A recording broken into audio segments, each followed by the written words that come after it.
You may say to yourself, why am I so nervous about meeting new people at this party or speaking up in front of a bunch of people about things that I believe in? I'm going to give you some reasons of why we suffer from social anxieties, and then I'm going to talk to you about social media, how it's affecting you. And I'm not going to tell you not to go on social media. I'm actually going to tell you the opposite. We carry a lot of baggage with us when we walk into a social situation, a lot of baggage that we're not even fully conscious of.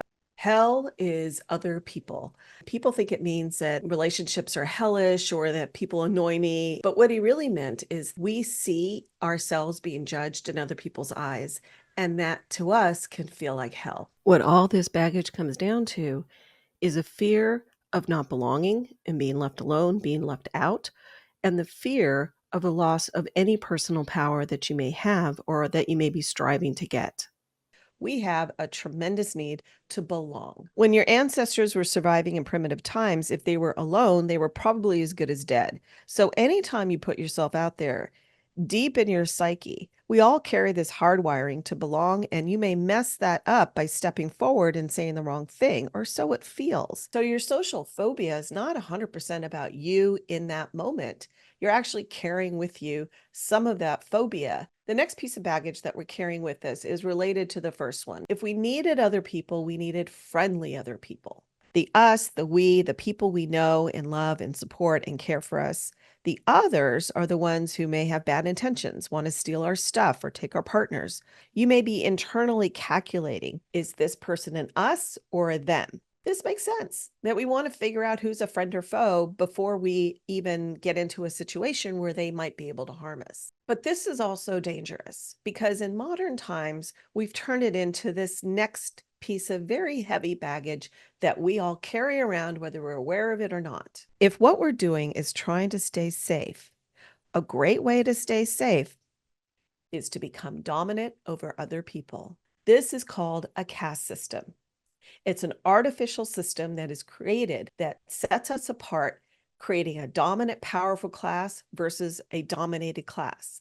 And the things that distinguish the dominant class from the less powerful class are things that are artificially created, like race, religion, where you were born, what ethnic group you belong to, even what language you speak. There are multiple ways that we separate out who is allowed to dominate and who has to be subjugated. Then we use our rules, our normative behavior, our laws to create structures around us that make it seem like, hey, I'm just living my life here. What this allows some people to do is to take advantage of these structures so they don't have to face their social anxieties of the them. In many ways, this is what a bully is doing, or a police officer might think it's his job to do, to maintain that social dominant structure over other people in order to be literally the cop of that power structure. All of this baggage that we carry into social situations, again, is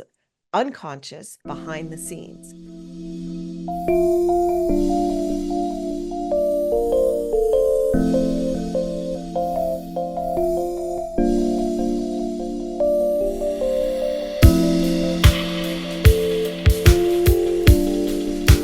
These systems create fear in us, but your nervous system wants to prepare you just in case this isn't a party, but it's actually a social ambush.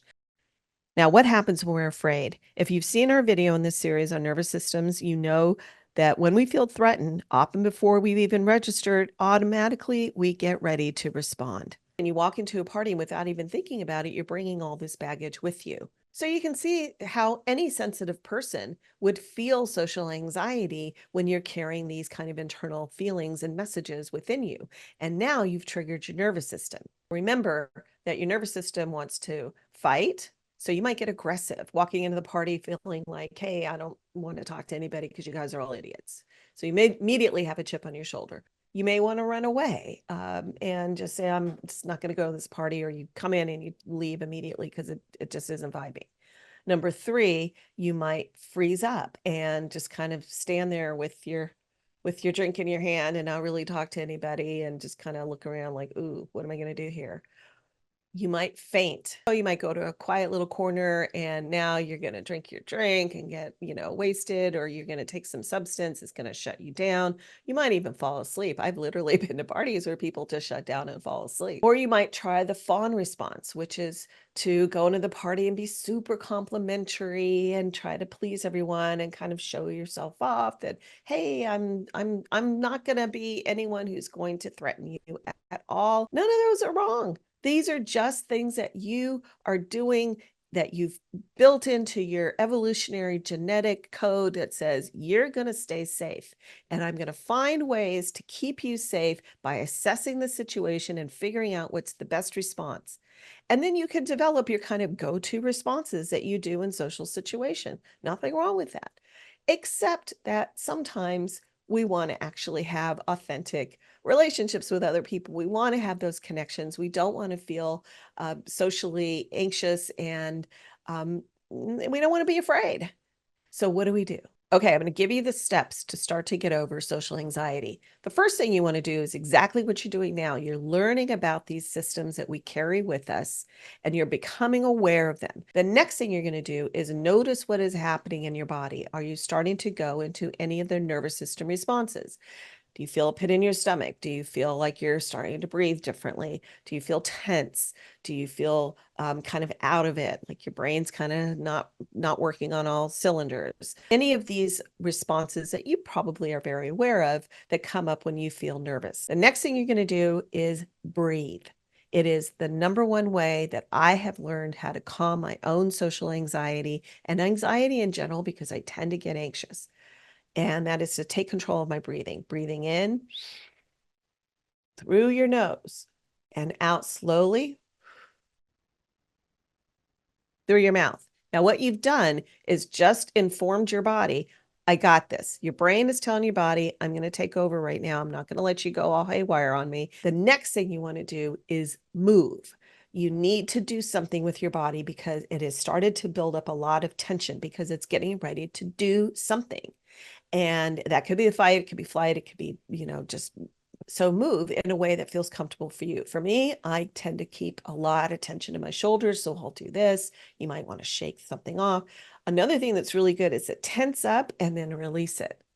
It just, again, it's like you're just saying, hey, body, I'm going to take over and I'm going to do what I really want to do, which is to relax in this situation. My brain is going to start telling my body, you can calm down. Everything's going to be okay. The next step, which is you're going to talk to yourself, and you're going to talk to yourself like you are the best and wisest friend you ever had. You got this. You look fabulous today. You are going to say something in front of this group that someone is really, really going to need to hear. What you say is important. But this process takes time and practice. So I'm going to tell you to go to social media, and I'm going to show you how social media affects you and how you can use that effect to practice your social anxiety. So go to social media. Now, just as you're scrolling, just think about or get into your body how you react. So you see someone who's, dancing really well and you think, oh, I could never dance like that. Or they're doing their makeup and you say, oh, I could never look like as great as that person looks. I can never do my makeup like that. Or you go to social media and you see something that's really painful and you feel that pain that that other person is going through. Now, as you're scrolling, notice what's happening in your body. When you see some of those accounts that make you feel bad, that you feel the intensity of the other person's pain, or you're watching something where someone's making fun of someone and it feels kind of fun to do because it feels dominant over that person, but maybe you're also feeling like that person is like me when someone makes fun of me. So there's lots going on in your body right now when you're seeing and hearing things that appear to just be on your screen, but you are actually entering in to some emotional connection there. After you've done that, go to the side of your accounts that's all, puppies and kittens and people doing kind things for others, or someone sharing a story where they triumphed over something that was really bad, and see how you feel. Notice what happens in your body.